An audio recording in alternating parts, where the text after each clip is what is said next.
দর্শক, এবার ময়মনসিংহ থেকে ভোটের সরঞ্জাম পাঠানোর খবর জানাচ্ছেন প্রতিনিধি সাইফুল ইসলাম। ধন্যবাদ আপনাকে। আপনি জানেন যে আগামীকাল ময়মনসিংহ জেলার 3টি উপজেলায় উপজেলা নির্বাচন অনুষ্ঠিত হবে। এই 3টি উপজেলা হলো ময়মনসিংহ সদর, মুক্তাগাছা এবং গৌরীপুর উপজেলা। আজকে কিন্তু এই ময়মনসিংহ সার্কিটের সংলগ্ন জিমনেশিয়াম থেকে এই নির্বাচনী সরঞ্জাম সরবরাহ করা হচ্ছে।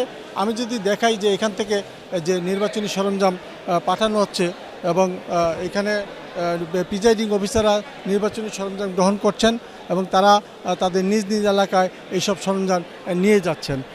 বলে রাখি যে ময়মনসিংহের এই 3টি উপজেলার মধ্যে 2টি পৌরসভা সহ 31টি ইউনিয়নের 316টি কেন্দ্রে এবার ভোট গ্রহণ অনুষ্ঠিত হবে এবং এইসব কেন্দ্রে ভোট কক্ষের সংখ্যা আছে 2326টি এবং ভোটার আছে 9,65,470 জন এবং এই ভোটারদের মধ্যে পুরুষ ভোটার সংখ্যা হলো 4,87,189 জন এবং নারী ভোটার হলো 4,78,278 জন। এর মধ্যে 3 জন হিজড়াও রয়েছে এবং প্রত্যেকটি কেন্দ্রের জন্য কিন্তু একজন প্রিজাইডিং অফিসার এবং পোলিং অফিসার সহকর্মকর্তা রয়েছেন এবং প্রত্যেকটি উপজেলায় আইন শৃঙ্খলা রক্ষার জন্য 15 থেকে 17 জন করে